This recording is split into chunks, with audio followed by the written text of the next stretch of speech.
Hi, you guys. I hope you guys are having a great day. I am Dr. LeBlanc-White, and today I want to talk about the importance of building your self-esteem, your self-worth, and in order to reach your full potential, you guys, of self-actualization, we have to have a good amount of self-esteem.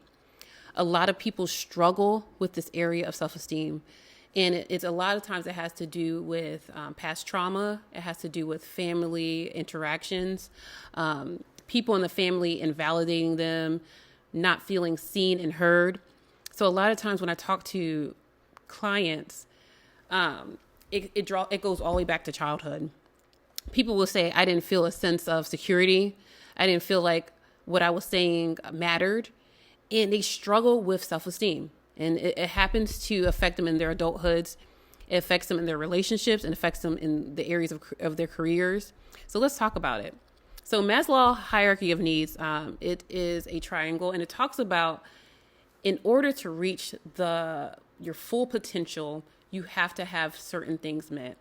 And the first thing that has to be met are our physiological needs, which is food, shelter, air, a place to stay, clean clothes, things like that. If our physiological needs aren't being met, right, adequately, we're not saying that you have to have a whole bunch of money, or adequately met, you guys, right? Then it's hard to move up to safety because you're constantly worrying where my next meal is going to be, right? And if you're constantly at the physiological needs aspect, you guys, it's going to be definitely hard to reach a sense of self-esteem. After physiological needs, it's safety. So safety has your personal security, stable housing, financial, and safety net, right? If those aren't being met, then it's going to be hard to move into the next component of Maslow's hierarchy of needs, which is social. In order to get to our self-esteem met, you guys, we have to get to a place of our social needs being met. Our social needs, it includes our family intimacy, and our connection. So studies have shown that our identity comes from our father and that our morals come from our mother. So if you lack a father figure, it is hard to, you guys, at this time, not saying that this is going to be forever, to have a sense of self-esteem, because you're trying to figure out constantly what your identity is. And then you try to find out who you are, right, through exterior things. Because in the home, you feel kind of lost, right? And you're unable to really process or have a firm example of who you are as a child. And imagine that compiled with child SA, right? Or child harm, to where you have a family member. It's a lot of cousins, you guys, that are harming each other in that way through sexual abuse, you guys, sadly. That's why I tell parents, you guys, watch the kids in your home. Because a lot of children, they say 1 out of 4 women experience sexual molestation. And they say 1 out of 20 males. But as I'm talking to males, you guys, I really feel like that number is way higher. I really feel like the number is way higher than 1 in 20. A lot of males that have been through that type of abuse, and I'm going to divert there just for a little bit because it does affect your self-esteem so hard. You guys, there's a lot of guilt and condemnation behind that, especially when it's a male figure in a male boy, right? It affects their masculinity. They don't feel like they're masculine. They feel like they're not worth it. It just really affects your self-esteem, you guys. So compound that not having identity with a trauma like that, it really affects who you are in that time. But I was saying that I feel like the number is higher because a lot of men do not come forward with that type of abuse because of the condemnation around that and the guilt and the shame around that. So the 1 to 20, I really feel like that's not an accurate number. Because when I talk to males, you guys, that number just seems to be very much higher than usual, you guys. And a lot of them haven't come forward for those reasons.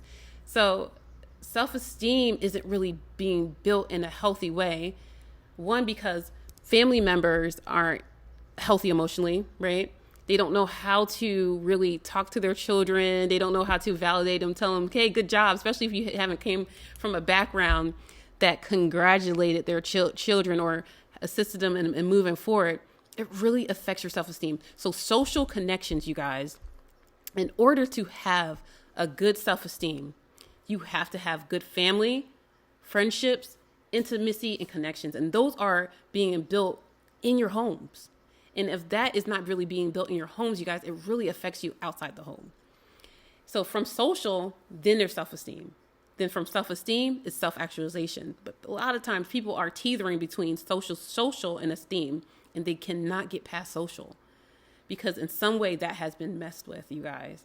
And the enemy uses that a lot of times to keep people trapped, keep them from reaching the highest level of self, which is self-actualization, which is fulfillment, which is your full potential.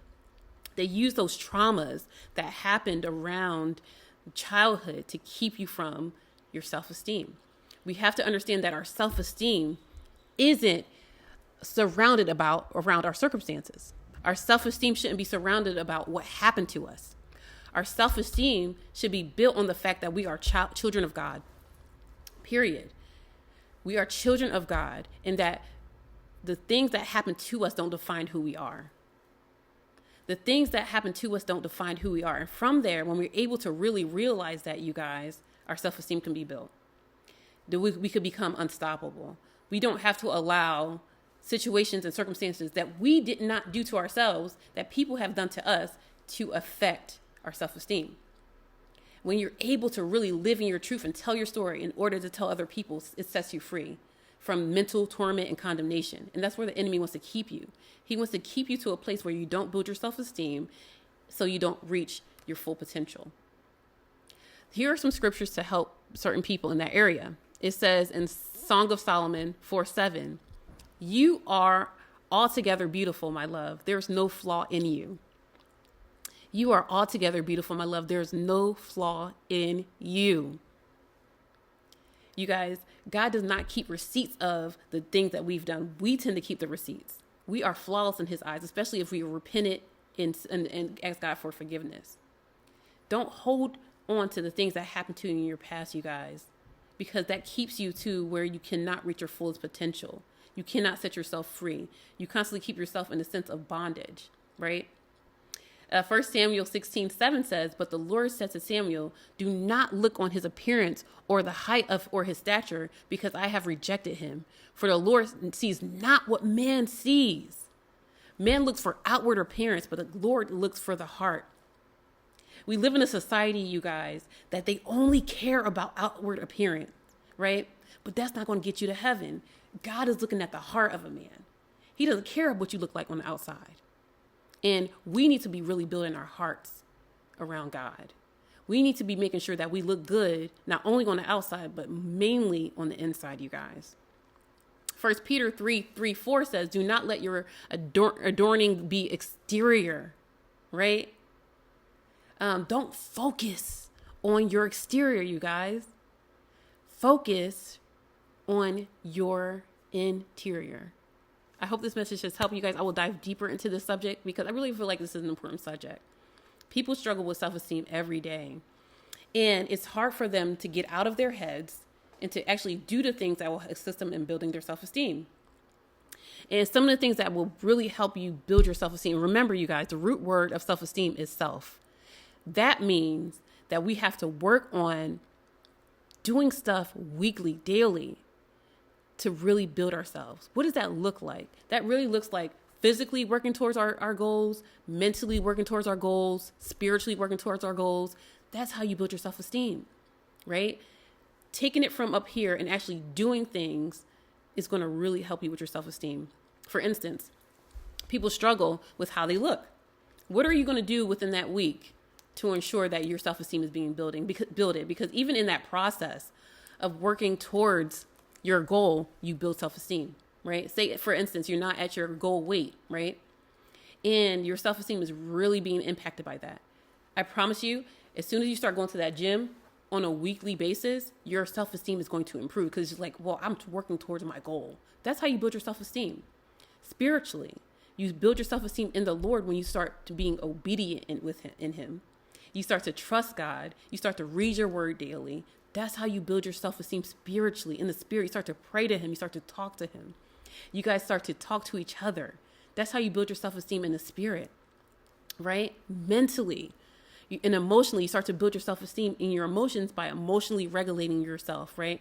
Not allowing other people to affect how you emotionally feel, or setting boundaries around people that try to impact you in a negative way.